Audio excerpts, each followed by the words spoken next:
Assalamualaikum warahmatullahi wabarakatuh. Perkenalkan, nama saya Alia Diakotonada dengan NIM 304022000052. Di sini saya akan mempresentasikan sebuah topik yang berjudul dampak interest terhadap krisis global dan nasional. Yang pertama, definisi interest. Interest adalah biaya yang dikenakan oleh pemberi pinjaman kepada peminjam atas penggunaan dana mereka. Bunga atau interest ini sering dinyatakan sebagai persentase tahunan dari jumlah pokok yang dipinjam atau diinvestasikan. Yang kedua adalah suku bunga yang akan dijelaskan pada suatu video yang akan saya putar. Suku bunga adalah salah satu kebijakan moneter yang penting untuk mengatur keseimbangan ekonomi suatu negara. Kenaikan atau penurunan suku bunga oleh bank sentral dapat memiliki dampak signifikan terhadap berbagai aspek ekonomi. Salah satu alasan mengapa bank sentral menaikkan atau menurunkan suku bunga adalah untuk mengendalikan tingkat inflasi. Secara umum, kenaikan suku bunga cenderung menghambat aktivitas pinjaman, karena ketika suku bunga naik, biaya meminjam uang juga naik, sehingga konsumen dan bisnis lebih berhati-hati dalam mengambil pinjaman. Hal ini dapat mengurangi konsumsi masyarakat dan pada akhirnya menurunkan tingkat inflasi, namun juga dapat memperlambat pertumbuhan ekonomi. Selanjutnya ada unsur-unsur interest. Yang pertama, prinsipal atau pokok utang, yaitu jumlah uang yang dipinjam atau diinvestasikan, di mana bunga akan dihitung berdasarkan jumlah ini. Yang kedua ada rate atau suku bunga, yaitu persentase yang digunakan untuk menghitung jumlah bunga yang harus dibayar atau diterima. Yang ketiga, time atau waktu, yaitu durasi atau periode waktu di mana bunga dihitung. Yang keempat, compounding frekuensi atau frekuensi penggabungan, yaitu seberapa sering bunga diakumulasikan atau digabungkan ke pokok utang dalam satu periode tertentu. Yang kelima, type of interest atau jenis bunga. Yang pertama, simple interest, yang kedua, compound interest. Yang keenam, payment schedule, yaitu frekuensi dan jadwal pembayaran bunga. Yang ketujuh, long term, yaitu jangka waktu pinjaman, adalah total periode waktu di mana pinjaman atau investasi akan berlangsung. Yang kedelapan, nominal interest rate dan real interest rate. Nominal interest rate adalah suku bunga yang tidak disesuaikan dengan inflasi, sedangkan real interest rate suku bunga yang disesuaikan dengan inflasi. Dan yang terakhir, risk premium atau premi risiko, yaitu tambahan suku bunga yang dibebankan untuk mengompensasi risiko tambahan yang dihadapi oleh pemberi pinjaman.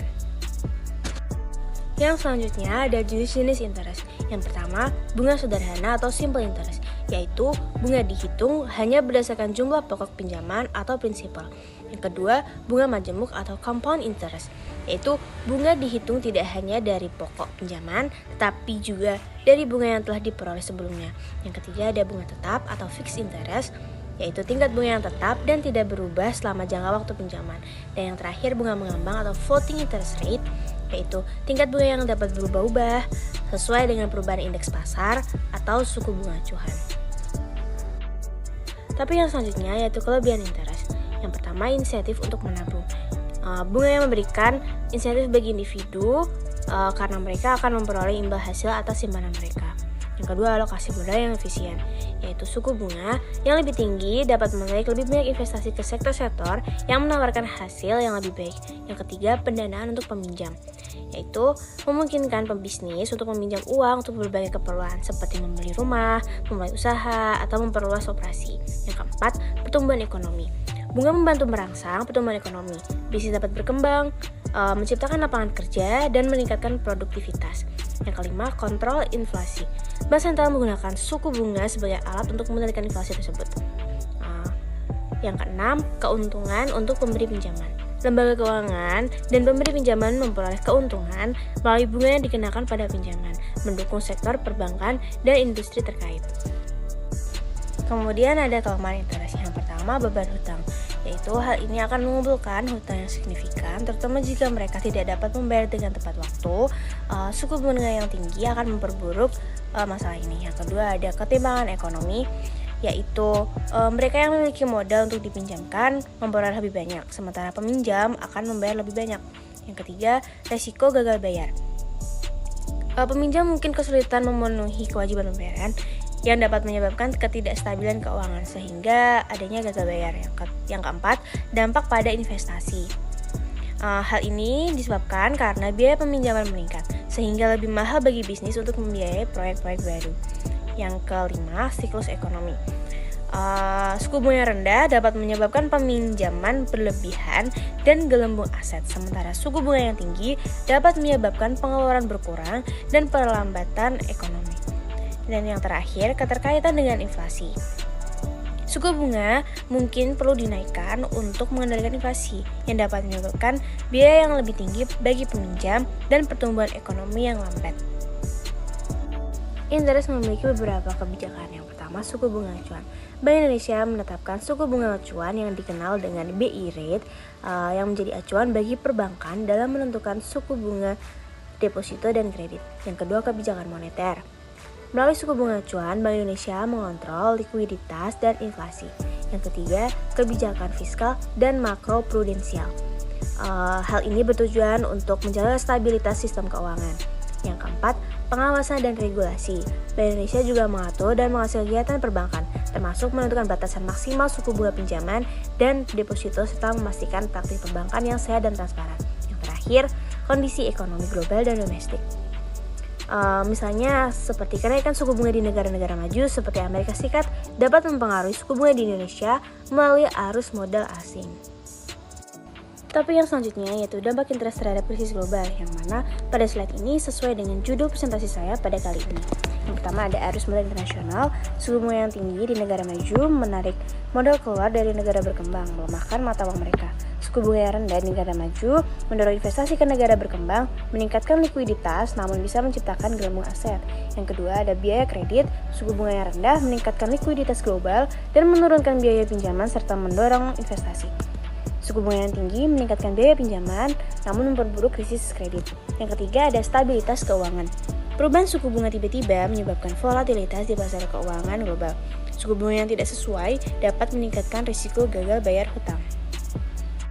Slide selanjutnya ada 4 dampak interest terhadap krisis nasional yang akan saya ulas. Yang pertama, inflasi dan daya beli. Suku bunga yang tinggi menekan inflasi dan mengurangi daya beli. Suku bunga yang rendah meningkatkan daya beli, mendorong konsumsi dan investasi. Yang kedua ada pertumbuhan ekonomi. Suku bunga yang rendah merangsang pertumbuhan ekonomi, membuat pinjaman lebih murah. Suku bunga yang tinggi memperlambat ekonomi, mengurangi konsumsi dan investasi. Yang ketiga ada nilai tukar mata uang. Suku bunga yang rendah, depresiasi mata uang, meningkatkan ekspor namun menambah biaya impor. Suku bunga yang tinggi mengapresiasi mata uang, menurunkan biaya impor namun menurunkan daya saing ekspor.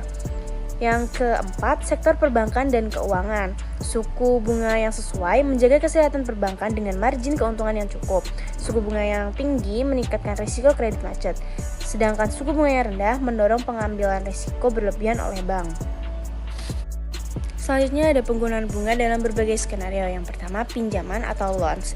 Saat kita meminjam uang dari bank, kita biasanya akan dikenakan bunga atas jumlah pinjaman tersebut. Bunga ini adalah biaya yang harus kita bayar untuk menggunakan uang tersebut. Yang kedua ada tabungan atau savings.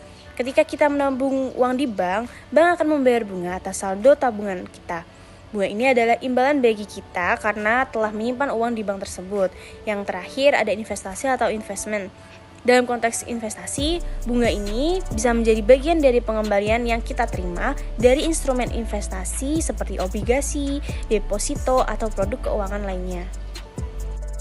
Lalu ada pengaruh bunga dalam ekonomi makro. Yang pertama, pertumbuhan ekonomi. Suku bunga yang rendah cenderung mendorong pinjaman dan investasi yang dapat meningkatkan pertumbuhan ekonomi. Sebaliknya, suku bunga yang tinggi dapat memperlambat pertumbuhan ekonomi karena biaya pinjaman yang lebih tinggi. Yang kedua ada pengangguran. Suku bunga yang rendah dapat mendorong bisnis untuk memperluas dan memperkerjakan lebih banyak pekerja. Sedangkan suku bunga yang tinggi dapat menekan aktivitas bisnis dan meningkatkan pengangguran. Yang terakhir ada nilai tukar mata uang. Suku bunga yang lebih tinggi dapat menarik investasi asing, meningkatkan permintaan untuk mata uang lokal dan memperkuat nilai tukar. Kemudian ada pula pengaruh suku bunga terhadap berbagai sektor. Yang pertama, sektor keuangan. Pada bank dan lembaga keuangan, Suku bunga mempengaruhi pendapatan bunga yang diperoleh dari pinjaman yang diberikan dan biaya bunga yang dibayarkan kepada nasabah atas simpanan mereka. Yang kedua, sektor properti. Pada pasar perumahan, suku bunga hipotek mempengaruhi harga rumah dan permintaan pembelian. Suku bunga rendah dapat mendorong aktivitas pasar yang lebih tinggi. Dan yang terakhir, sektor korporat.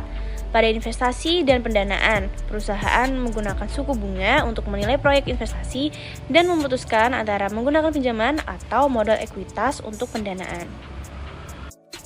Yang selanjutnya ada bunga dalam konteks investasi. Yang pertama, nilai waktu uang atau time value of money. Konsep ini menyatakan bahwa uang yang diterima hari ini lebih berharga daripada uang yang diterima di masa depan karena potensial pendapatan yang bisa dihasilkan oleh uang tersebut.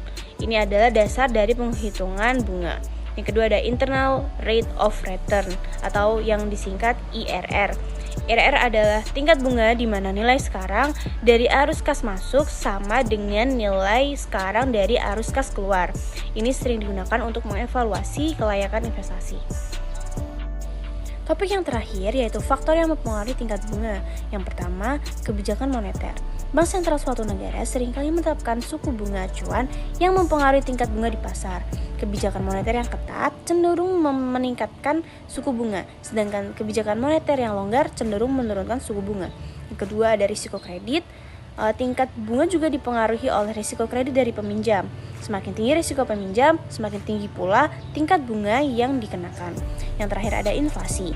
Tingkat inflasi juga mempengaruhi tingkat bunga. Ketika inflasi tinggi, pemberi pinjaman mungkin meminta bunga yang lebih tinggi untuk mengompensasi penurunan nilai uang. Nah, pada kesimpulannya, bunga itu berperan penting dalam ekonomi, mempengaruhi investasi, konsumsi, dan kestabilitasan keuangan. Tingkat suku bunga yang tepat merangsang pertumbuhan ekonomi dan mengendalikan inflasi, sementara tingkat yang tidak sesuai dapat memperburuknya. Bank Indonesia mengatur suku bunga untuk menjaga kestabilitasan ekonomi, mendukung pertumbuhan berkelanjutan, dan melindungi sistem keuangan dari risiko yang tidak diinginkan. Sekian presentasi dari saya, mohon maaf bila ada penggunaan kata yang kurang tepat serta penyampaian materi yang kurang jelas. Wassalamualaikum warahmatullahi wabarakatuh.